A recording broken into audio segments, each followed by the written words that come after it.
tardes y desde ya quiero empezar agradeciendo sumamente a la ECAE, su claustro y también en la persona del profesor Patricio San Martino, que bueno, valoro mucho que hayan pensado en mí para este panel que me parece importantísimo. Bueno, yendo directamente al grano, eh, ustedes creo que coincidirán conmigo en cuanto que el factor más desafiante, movilizante e interpelador que ha tenido la cultura, el derecho en los últimos años es advertir que género y sexo no son lo mismo y a su vez que el primero, el género, es una construcción cultural que a su vez es fuente de violencias y discriminaciones, y para erradicarlas, que ese es uno de los objetivos del derecho,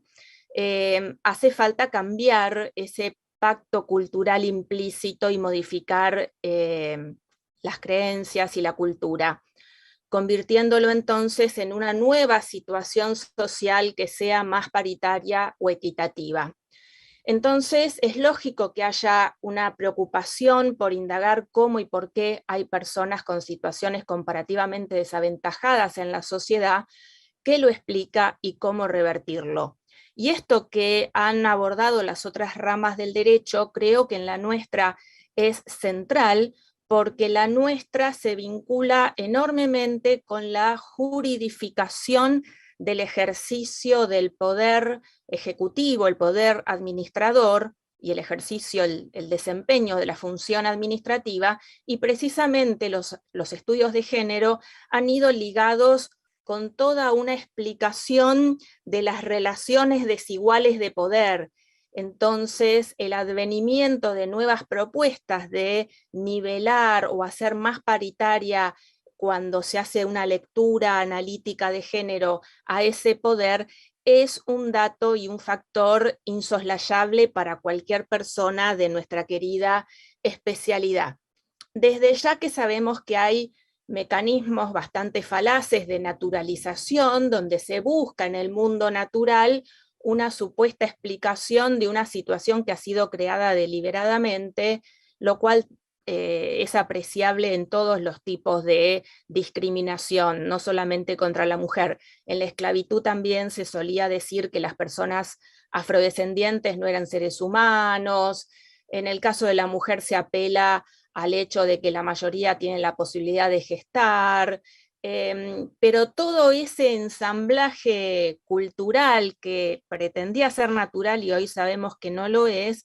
fue desarticulado y deconstruido conceptualmente por la sociología, la psicología y la antropología, y el derecho le está tomando. En lo que toma el derecho, ustedes también coincidirán conmigo que hay un bloque de normatividad que reconoce estas relaciones desiguales de poder entre géneros y busca empoderar al grupo de personas que está comparativamente en una situación desaventajada. Y la perspectiva de género, precisamente, que es la noción a la cual iba, es una categoría de análisis que permite entender, interpretar y aplicar ese bloque de normatividad que yo no voy a enunciar, pero básicamente en mi botiquín jurídico, que es un concepto, digamos, de las normas fundantes esenciales, podemos contar la Convención CEDAW, que tiene rango constitucional, la Convención de Belén do Pará, y en Nación la Ley 26.485 de protección integral a la mujer, con todas sus múltiples derivaciones. De nuevo, me permito por lo limitado del tiempo no hacer toda la enumeración. La mirada de género, sí también quiero decir, inicia siendo como descriptiva, pero no se queda en eso, sino que tiene un componente altamente prescriptivo porque es rectificatoria, ansía, tiene digamos, el objetivo de que esa situación injusta, discriminatoria o que sea rayana en lo violento o directamente violenta, sea corregida, sea subsanada o solucionada. Dicho lo cual, tengo que decir algo conceptualmente fuerte, que es que en nuestra rama el aterrizaje o impregnación de una mirada de género es dificultoso y tardío, y la existencia de comparación con las otras ramas del derecho es lo que me permite hacer este diagnóstico. Ustedes saben que yo siempre he tratado de ser honesta y fiel a mis oyentes y mis lectores y lectoras, entonces si no advirtiera esta dificultad de nuestra especialidad, no sería leal con ustedes. En esta dificultad les empiezo diciendo el dato histórico. Si bien las normas de este botiquín que les describí tienen más de 30 años, y en el caso de la Convención de Belén do Pará, que busca erradicar la violencia contra la mujer, es de 1996, o sea, un cuarto de siglo atrás, todas las ramas del derecho, sobre todo civil, familia y penal, tienen impregnada la mirada de género en su lógica de pensamiento hace más de 30 años. Eso en el derecho administrativo argentino, con toda la suerte podemos predicar que ese tiempo se acorta a entre 4 y 6 años, no es mucho más, y si ustedes buscan más atrás, son episodios espasmódicos, aislados, que no conformaban un consenso cultural de la especialidad que recién se está empezando a sentir ahora. ¿Cuál es, además de este dato de contar los años, de que arribamos tardíamente a preocuparnos por impregnar de mirada de género la concepción y uso administrativista? Hay otro dato que en donde yo busco la explicación de por qué hemos llegado tanto más tarde y aún estamos haciendo los palotes sin, no quiero desmerecer todas las personas que hacen enormes esfuerzos, pero yo saqué un número, un porcentaje de quiénes son más o menos el 3 por 1000 de toda la especialidad, o sea, falta bastante por avanzar. El dato en donde yo me detengo es que todas las otras ramas tienen claramente estructurado su tronco vertebrador en el indubio pro persona, obviamente modulado en derecho penal como el indubio pro reo, no sé, en derecho del consumidor, indubio pro consumidor. Entonces la alternativa del intérprete está facilitada, esa hermenéutica, porque va a ir por buen camino si hace un indubio pro persona. Ese indubio pro persona se dificulta en el derecho administrativo porque la persona que interactúa con las administraciones públicas se choca con algo que no está escrito y tal vez hasta no sería elegante, pero invocando la sinceridad y la honestidad intelectual que yo trato de tener, tiene que ver con un indubio pro administración, que no digo que esté mal, obviamente la administración reivindica ser la gestora natural del bien común y se predica una supremacía de ese bien común sobre el bien individual y la reivindicación de derechos particulares, individuales, del sujeto que está interactuando con la administración. Pero siempre choca, y de hecho la construcción jurídica del derecho administrativo está ensamblada sobre darle esa primacía a la administración. Obviamente, si yo la quiero hacer superponer con un indubio pro persona, ambos pro o ambos indubio pro van a neutralizarse y anularse y no voy a tener una pauta rectora de cómo solucionar esos conflictos. Así que ahí ya les dejo una muestra de cuán no lineal es el desembarque ya no solo de la mirada de género. Esta problemática que yo les estoy diciendo está tal vez trabando o dificultando digamos, un aterrizaje genérico de los conceptos y soluciones de los pactos de derechos humanos. Bueno, dicho lo cual, tengo que decir que hace falta, me parece, construir en nuestra especialidad, no lo puedo hacer yo sola, obviamente eso parte de un consenso y creo que el ámbito académico es el lugar propicio para hacerlo, pero hace falta construir una teoría que explique cómo ensamblar el mandato de estas convenciones de derechos humanos, particularmente la de las mujeres, que requieren una perspectiva de género, con la estructuración del derecho administrativo. Acoto acá que ustedes han oído hablar, y eso me duele en el alma porque ya tengo años de especialista, que estamos vivenciando una crisis del derecho administrativo. Y no me parece que el hecho de la emergencia de demandas e interpelaciones en punto a los derechos humanos y a una mirada de infancias, de género, de vulnerabilidad, haga poner en crisis los postulados pétreos del derecho administrativo que debemos resignificar incorporando esta mirada a tal punto que si ustedes ven las leyes basales, procedimiento, amparo, fueron redactadas y pensadas previo a la reforma constitucional del 94, con lo cual los pactos no estuvieron en su génesis. Dicho lo cual, en el año 2017, dado que tenemos este botiquín jurídico, congregando, digamos, juntando papeles, ensayos y artículos anteriores míos, porque ya sobre la materia tengo 16, solamente en cuestión de mirada de género en el derecho administrativo, presento académicamente una interpelación diciendo que el artículo 7, y esto vayan a sus constituciones y repasen el artículo 7 de Belén do Pará, que es el que dice en varios incisos todos los deberes que tiene el Estado argentino y los estados signatarios en materia de erradicar la violencia de género, básicamente buscando prevenirla, investigarla, sancionarla y repararla. Esa es la secuencia conceptual. Cuando ustedes leen el texto, en 4 ocasiones, ese artículo 7 de Belén do Pará tiene la palabra administrativo, dice autoridad administrativa, y luego tiene varias nociones que son arquetípicas de nuestra especialidad. Habla de procedimientos, habla de reglamentos y habla de funcionarios, lo cual habla de materias de cualquier maestría o especialidad, procedimiento, empleo público y fuentes donde vemos reglamentos, que es esencial en el derecho administrativo. Sin embargo, aunque la Convención Belén do Pará le hablaba desde 1996 a nuestra especialidad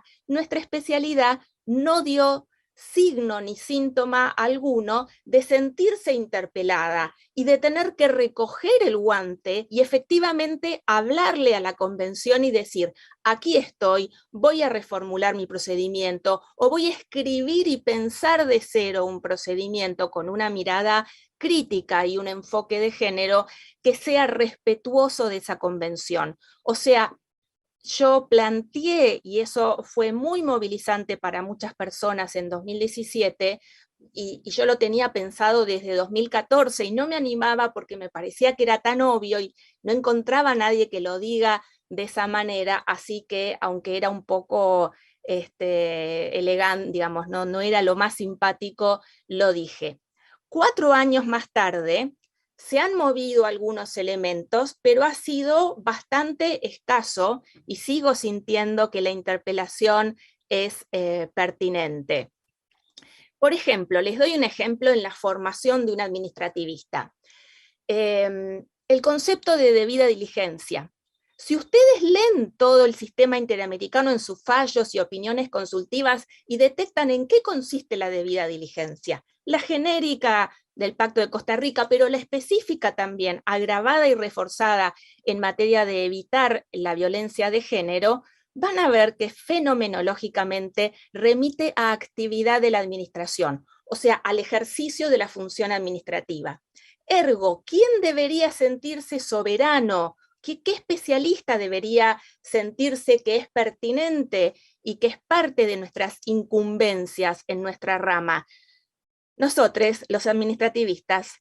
O sea, no miremos para otro lado. Y sin embargo, yo sigo hablando con administrativistas todos los días que me dicen que desconocen la debida diligencia y que solamente debe ser dominada por quienes hacen constitucional o el DIDH, el Derecho Internacional de los Derechos Humanos. O sea,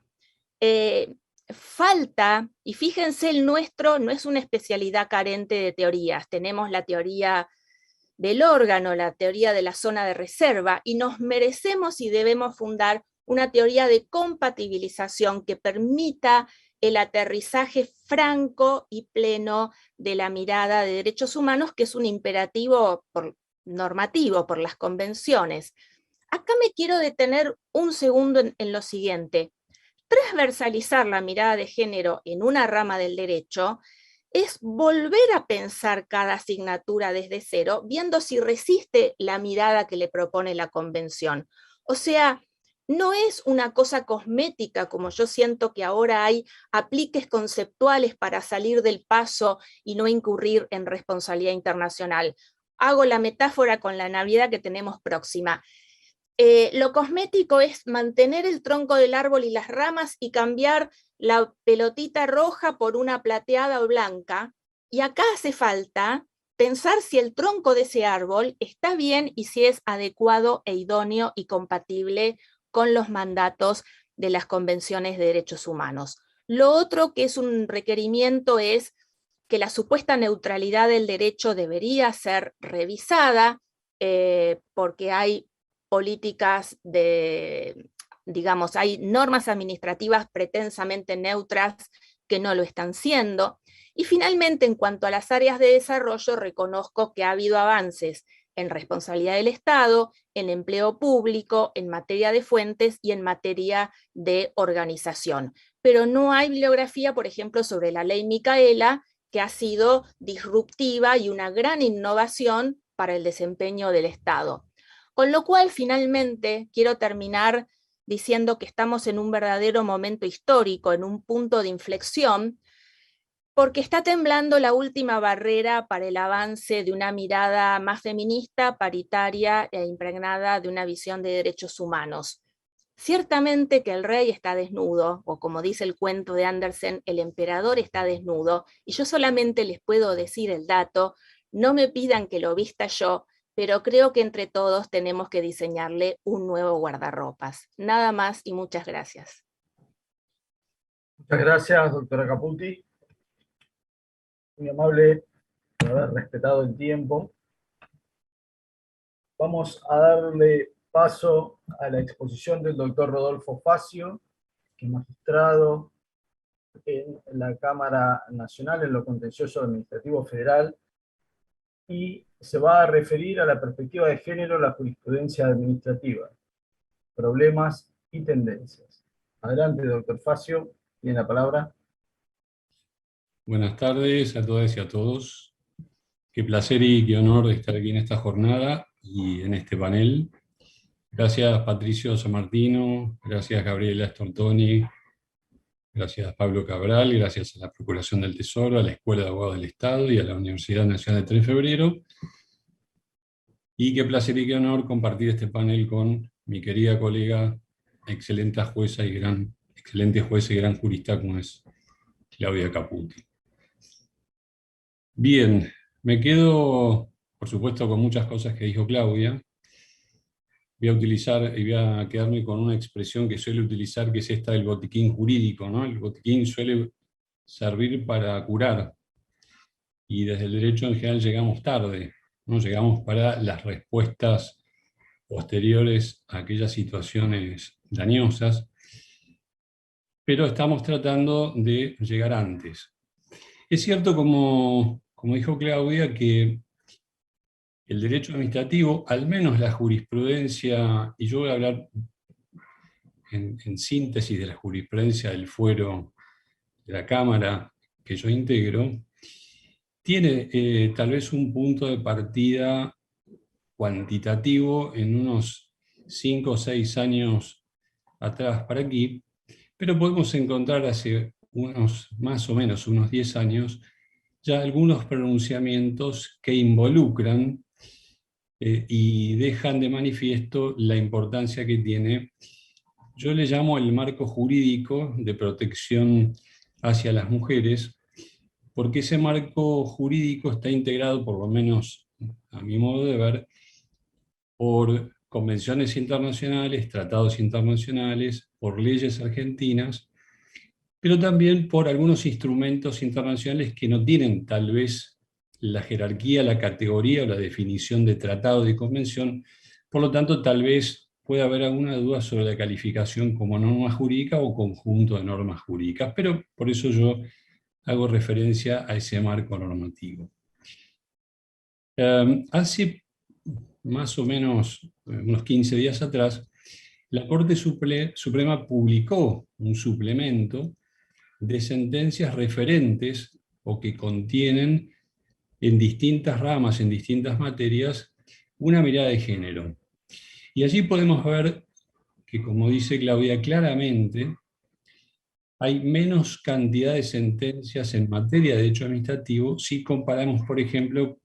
con la cantidad de sentencias que existen en materia de derecho penal o de derecho civil. De todos modos, pese a esta diferencia en cantidad, me parece que hay un salto cualitativo de unos años atrás en la jurisprudencia del fuero, y acá podemos encontrar sentencias que involucran siempre la perspectiva de género, pero apuntando a distintas ramas o distintos segmentos dentro del derecho administrativo. Por ejemplo, en materia de empleo público, por ejemplo, en materia de responsabilidad del Estado, por ejemplo, en materia de expulsión de personas extranjeras, y también en materia de normas que tienden a la protección de la mujer, como era aquel decreto 936 del año 2011, que prohibió la publicación de ofertas sexuales en los diarios. Es decir, encontramos una gama bastante variada de pronunciamientos en los que se hace hincapié a la mirada de género, a la perspectiva de género, como dijo Claudia, a partir de los instrumentos internacionales más conocidos, más relevantes, la Convención Americana sobre Derechos Humanos, la Convención de Belém do Pará, la CEDAW, la Ley 26.485 ya a nivel nacional, y la Ley Micaela 27.499. Este sería el marco jurídico nacional e internacional de protección acentuada hacia las mujeres, donde me parece destaca visiblemente este deber de diligencia reforzado. En este contexto, en este marco jurídico y en este contexto jurisprudencial, como hay poco tiempo, a mí me gustaría hacer, en principio, hincapié en un precedente de la Sala 1, que obviamente en un sentido personal y emocional es trágico, pero en un sentido jurídico es interesante y desafiante, tal vez uno de los casos más difíciles para estudiar y resolver desde mi perspectiva absolutamente personal, y es el caso CC. Ese es un caso en el que dos hermanas gemelas de 15 años en aquel momento fueron abusadas sexualmente con acceso carnal. Al menos esa era la visión y la versión de las hermanas, y digo así porque entre las aristas complejas del caso está la existencia de varias personas codemandadas. Y algunas de esas personas codemandadas, estatales y no estatales, ponían en tela de juicio la versión de las hermanas, ponían en tela de juicio la existencia de esos delitos aberrantes. Para empezar, la mirada de género, además de ser útil en el razonamiento jurídico, en este caso, y digo a mi modo de ver porque es una sentencia que tiene una posición mayoritaria en un aspecto y una posición o una resolución unánime en otro aspecto. Pero ¿a qué voy con esto? A que la perspectiva de género sirvió y fue determinante para acompañar y dar importancia, relevancia y solidez a la versión de los hechos que habían expuesto ambas hermanas, que en términos convencionales, en términos de la Convención de los Derechos de la Niñez, eran dos niñas. Y esto ha sido destacado por la propia Corte Interamericana de Derechos Humanos,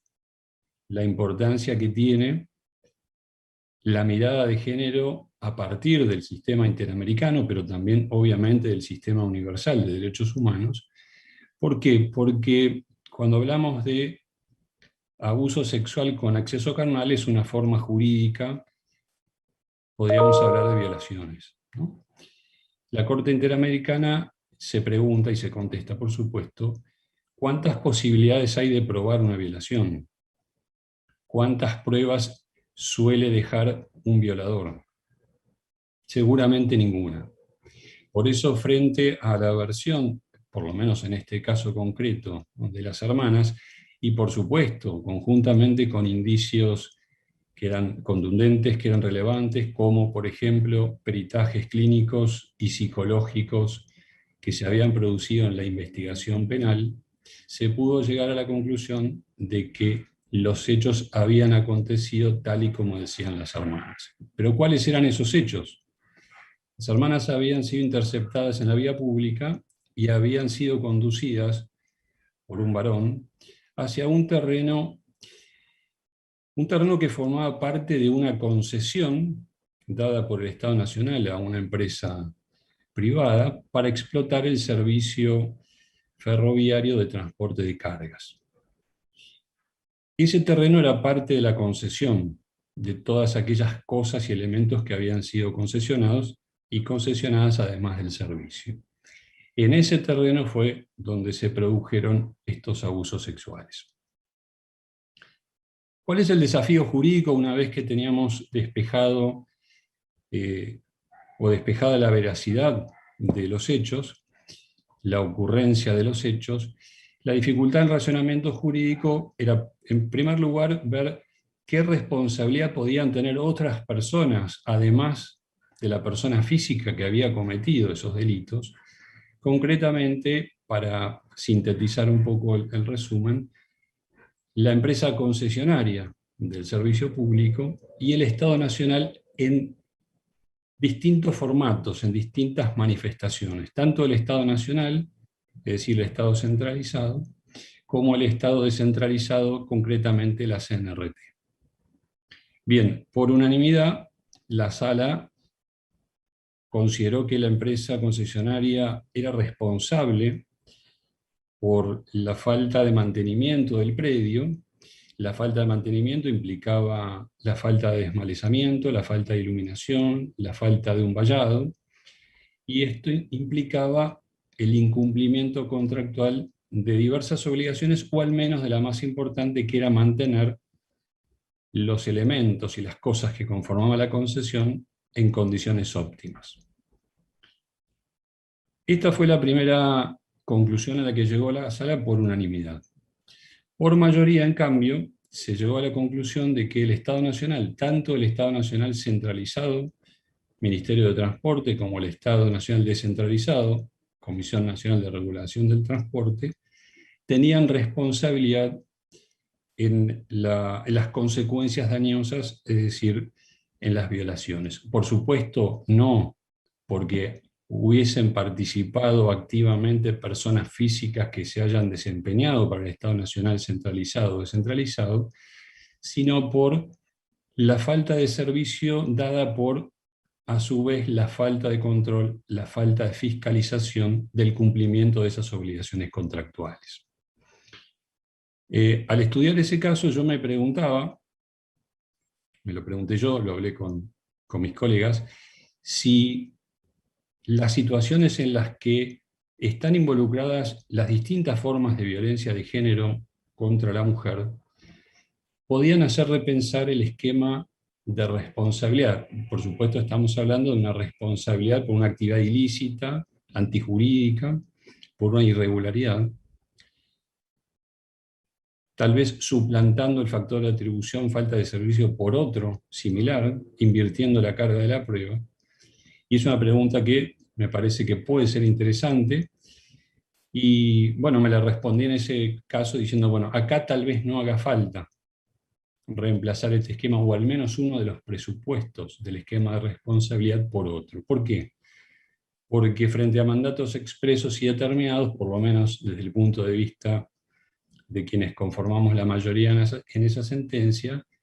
existían mandatos expresos y determinados tanto a cargo de la CNRT como a cargo del Ministerio de Transporte, en un caso como organismo de control específicamente creado con esa finalidad, y en otro caso como autoridad concedente, que también conservaba facultades de fiscalización, mandatos expresos y determinados que no habían sido cumplidos. Había otras personas también codemandadas, como dije antes, había una multiplicidad de personas codemandadas, pero tal vez las conductas más relevantes eran estas, la del Estado Nacional en estos dos formatos y la conducta de la empresa concesionaria en otro plano, desde otra perspectiva. En una opinión disidente, una colega de la Sala 1 consideró que no había una relación directa e inmediata entre la conducta estatal y el resultado o el hecho dañoso, como eran en este caso las violaciones, para decirlo de una manera más llana y más concreta. Este es uno de los casos, tal vez, como yo decía, más complicados, por lo menos desde mi punto de vista, pero hay también algunos otros casos en los que podemos ver cómo la administración, hace unos minutos decía Claudia, cómo parece apuntar ese deber de diligencia y diligencia reforzada a la administración. En realidad apunta hacia el Estado en general, pero acá se ve con claridad en los distintos casos. En la página pública.org, yo publiqué hace poco tiempo una nota en la que se hace un recuento de los fallos de la Cámara, tal vez los más relevantes o los que estuve rastreando desde unos 10 años hasta acá. Y ahí se pueden ver las distintas materias a las que hacía alusión hace unos minutos, pero puedo decir que en al menos dos casos, con circunstancias particulares que los diferencian entre sí, hay casos que presentan notas comunes. Por ejemplo, la administración en distintas formas, en distintos formatos, como